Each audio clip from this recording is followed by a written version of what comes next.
Muy bien, chicos, ¿qué tal? ¿Cómo están? Muy bien, ya me conocen, soy el profesor Cristian Mendoza y conmigo estamos haciendo los cursos de historia. Muy bien, acá vamos a ver la asignatura de historia del Perú. Esta clase está dirigida para los muchachos de nivel 4 y el tema se llama Primavera Democrática. Profe, ese tema Primavera Democrática, ¿por qué? Ya, ahorita les explico en un momento por qué ese nombre. El tema general se llama Entre democracias y dictaduras, pero en el libro usted está bajo el tema de primavera democrática. No hay problema, ¿ya? Pero vamos a hacer el tema. Miren, entre democracias, ¿no? Cuando el pueblo elige a su pueblo, a sus representantes, y en dictaduras cuando no se eligen, ¿no? Hay autoridad del poder. ¿Ah?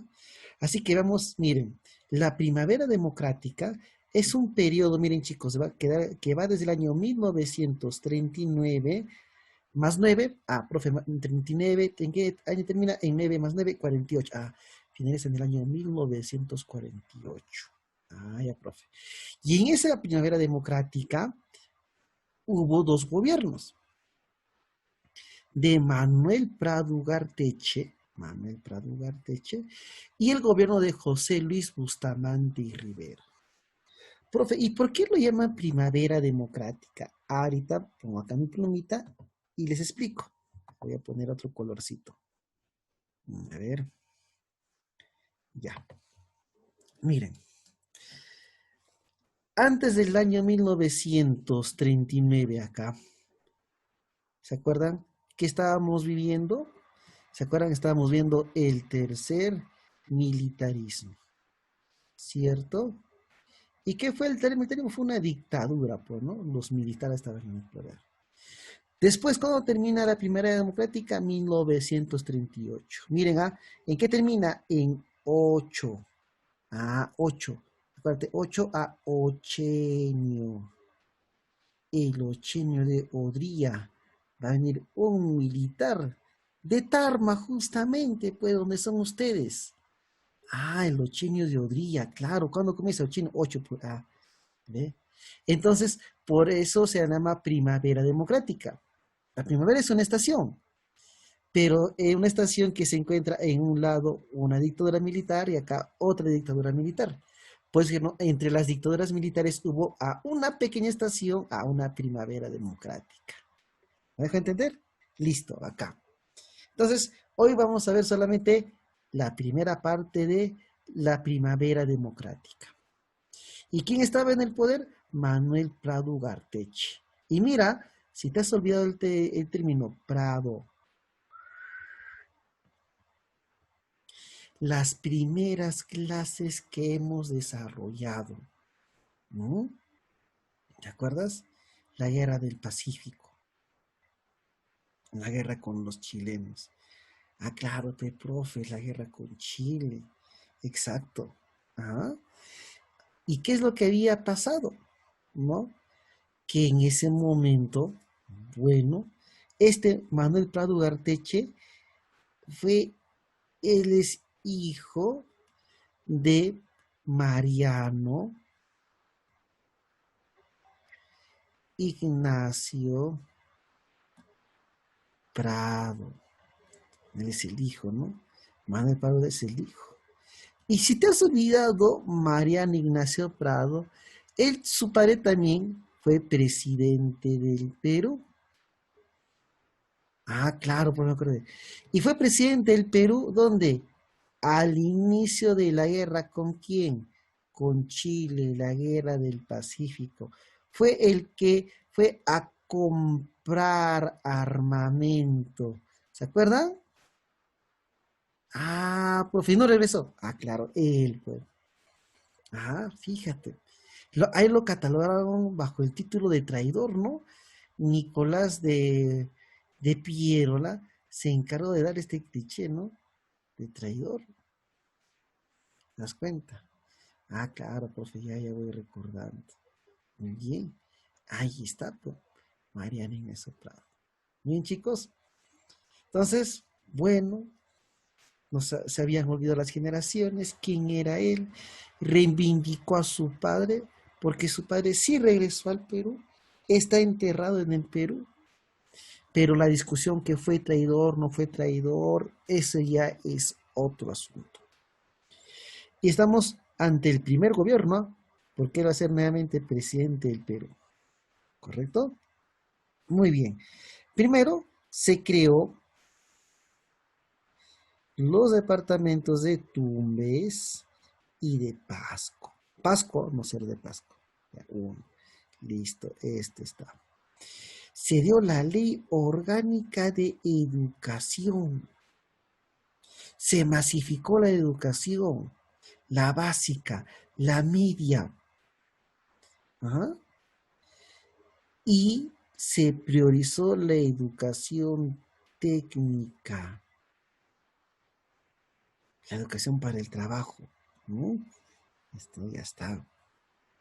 ¿No? Este es interesante. ¿Eh? Se realizó el primer censo moderno, porque se habían hecho censos anteriormente en Ramón Castilla, ¿no? Y miren, y este primer censo moderno arrojó un promedio, un aproximado, chicos, de 7 millones, nada menos que de, en este caso, de peruanos. ¿Correcto? Ah, profe. 7 millones, sí. A ver, vamos acá. Un ratito. Acá vamos a poner la cifra ya.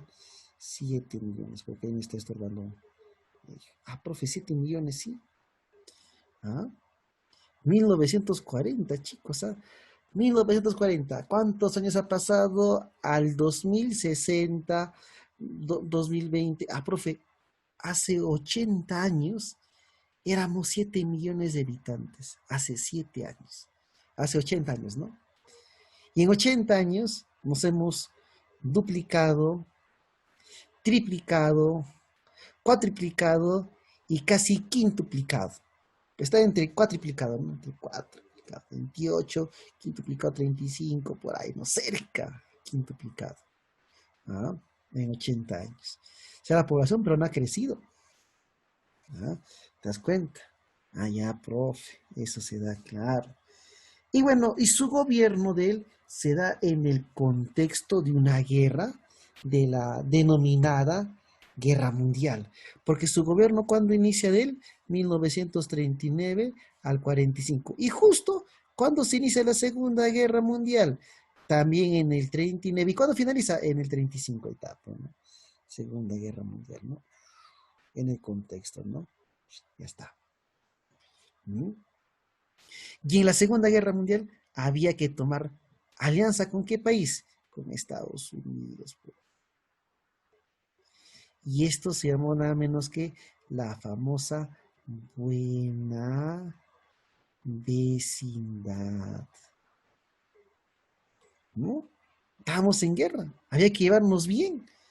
¿Con quién? Con Estados Unidos, la potencia. ¿No? ¿Ya? Y bueno, acuérdate que los apristas y los comunistas eran los subversivos, eran los terroristas de la época. Acuérdate que el APRA intentó hacer golpe de Estado y todo ello. Claro, profe, me acordé. ¿Mm? Entonces, hubo una tolerancia a los apristas y a los comunistas, ¿no? ¿Ah? Cierta tolerancia, ¿no? Ya, muy bien, ya está eso. Lo ponemos acá nuestra espita.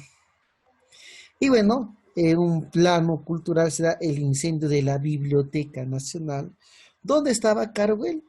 Profe, ¿quién él es? El que aparece en el billete de 100 soles. ¿Y quién aparece? Jorge Basadre Groman, ¿no?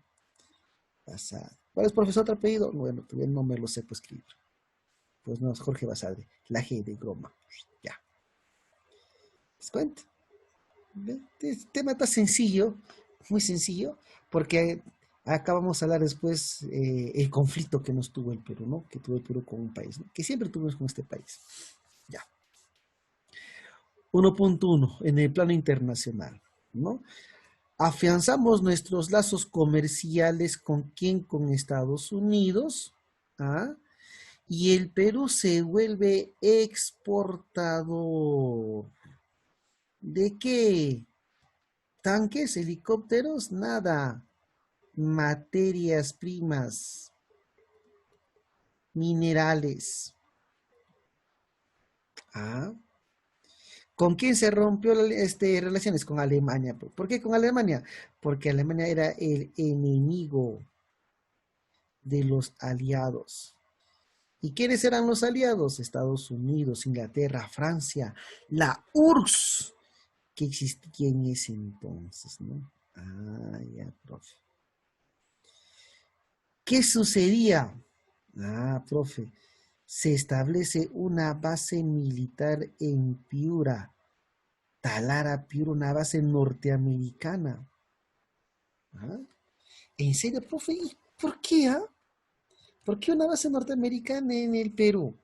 Bueno, porque resulta que, ¿qué había en Piura? ¿Qué se encontraba en Piura? Nada menos que la famosa IPC. ¿Qué había ahí? Petróleo, pues. La International Petroleum Company. Era un recurso importante, el petróleo había que controlar. Y la IPC, la International Petroleum Company, era nada menos que una empresa norteamericana.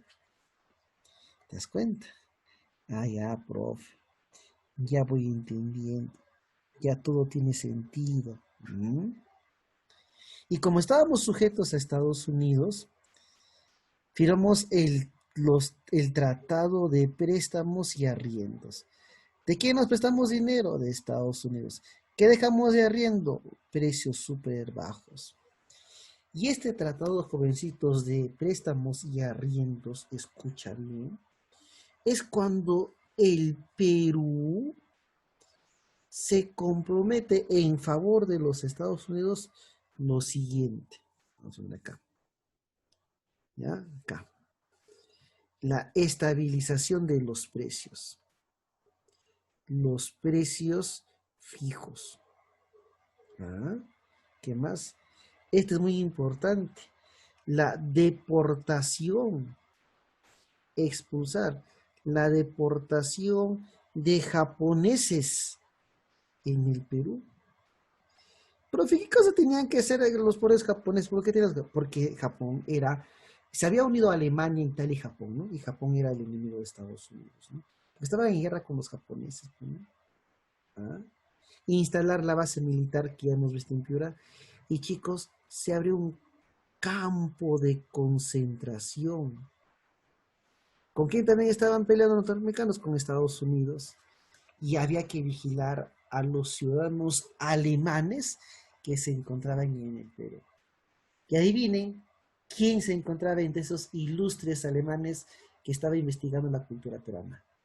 El arqueólogo de América precolombina, Max Uhle. ¿Mm? Ah, profe, sí, en esa situación, claro que todo el mundo estaba en guerra. Ah, ya, profe. Pues acá veo uno más. Ah, este es el conflicto, la guerra con quién, la guerra con Ecuador. Pero nuestro próximo capítulo justamente habla sobre todo con la guerra con los ecuatorianos, ¿no? Acá rápidamente. Ecuador siempre insistió, desde inicios de la República del Perú, que Jaén, Tumbes y Mainas, prácticamente todo Loreto. ¿Ve? Ah, era todo esto de acá, y hasta incluso había mapas con eso, que era parte, era territorio ecuatoriano, porque en inicios chicos, con Ecuador vamos a tener un conflicto anterior, ¿no? Cuando estaba Ramón Castellano, lo mismo, ¿no? Se dan cuenta, ¿no? ¿Ah? En la guerra también que tuvimos con Chile, los ecuatorianos aprovecharon esa situación y ingresaron también al Perú. ¿No? Nos generó, o sea, mientras el mundo vivía su propia guerra, el Perú también vivió su propia mini guerra mundial, 1941. Y logramos la victoria en la batalla de Sarumilla. Ahí es donde surge el héroe de la FAB, o sea, Abelardo Quiñones, el que aparece en el billete de 10 soles. Ganamos el conflicto, pero Estados Unidos, Brasil, Argentina y Chile metieron sus narices como países mediadores para que el Perú firmase el protocolo de paz y amistad de Río de Janeiro, 1942, que por más que habíamos ganado, tuvimos que entregar el triángulo de los sucumbios a los ecuatorianos, ¿no? Por más de ganar, ¿no? Ah, se dan cuenta. Y en esta guerra el Perú tuvo un exitoso operación de paracaidismo, ¿no? Que justamente va a ser muy útil también para la Segunda Guerra Mundial. ¿Ah? Bien, es el tema. No es nada complicado, súper sencillo el tema. Comenzamos con las preguntas del tema en historia del Perú. 1. La posición del gobierno de Manuel Prado Ugarteche del 39 al 45 respecto a la Segunda Guerra Mundial. ¿Con quiénes teníamos que colaborar? Con Estados Unidos. ¿Y Estados Unidos en qué bando se encontraban? Los aliados. Estados Unidos, Francia, Inglaterra y la URSS, ¿no? A ver, apoyar económicamente, ¿no? Ahí está. ¿No? Listo, profe. No hay inconvenientes. Siguiente pregunta. Durante el primer gobierno de Manuel Prado Ugarteche, la política exterior estuvo enmarcada en una constante ¿de quién? A ver, con pena militarismo, ¿no? Respaldo incondicional al bueno, este de acá, pues, ¿no? No hemos apoyado a los nazis, no tiene que ver nada, no tiene sentido. Respaldo incondicional al imperialismo norteamericano. ¿Ah? Siguiente, 3. Durante el gobierno de Manuel Prado Ugarteche tuvimos un conflicto de límites ¿con quién? Con Ecuador. Está más regalado. 4. Manuel Prado Ugarteche llegó a la presidencia de las elecciones que fueron convocadas. ¿Por quién? Por Óscar Raimundo Benavides. Con ese finaliza el tercer militarismo, él convoca. Candidato opositor en las elecciones del 39. ¿Quién ganó? Manuel Prado Ugarteche. ¿Pero quién era su rival? José Quesada Larrera. ¿Ah? La Segunda Guerra Mundial trajo como consecuencia económica del Perú que el Perú aumentara, ¿qué cosa? Sus exportaciones. Y exportaciones en economía, ¿cómo se representa? Con una X, ¿no? Aumento de las exportaciones. ¿Dónde está? Acá está. Incremento de las exportaciones. 1941. El conflicto con Ecuador llega a su fin con la firma de protocolo de paz y amistad de Río de Janeiro, ¿no? Vamos a profundizar eso la próxima semana. Manuel Prado Ugarteche llega a la presidencia como representante principal de la burguesía industrial, ¿no? Sector económico, matemático, ingeniero, ¿no? Diplomático, Manuel Prado Ugarteche, ¿no? Ahí está los que mencionaba, ¿eh? Destacado investigador de la cultura peruana obligado a vivir en el campo de concentración del Perú. Max Zule, porque él era alemán, pues, ¿no? Pero era un arqueólogo que tenía que ver, pero bueno, pues la desconfianza estaba, ¿no? Estaba la desconfianza. Manuel Prado Ugarteche convocará a las elecciones en 1945. ¿Quién sale? Vamos a ver también la próxima semana. José Luis Bustamante Rivero, ¿no? El de vamos a hablar. Ahí vamos a hablar de las 200 millas peruanas, ¿no? Bien, chicos. Tema sencillo, fácil, nada, otra cosa del otro mundo. Ahí está. Y nos vemos el día miércoles para desarrollar nuestra práctica de este tema. Chicos, nos vemos hasta luego.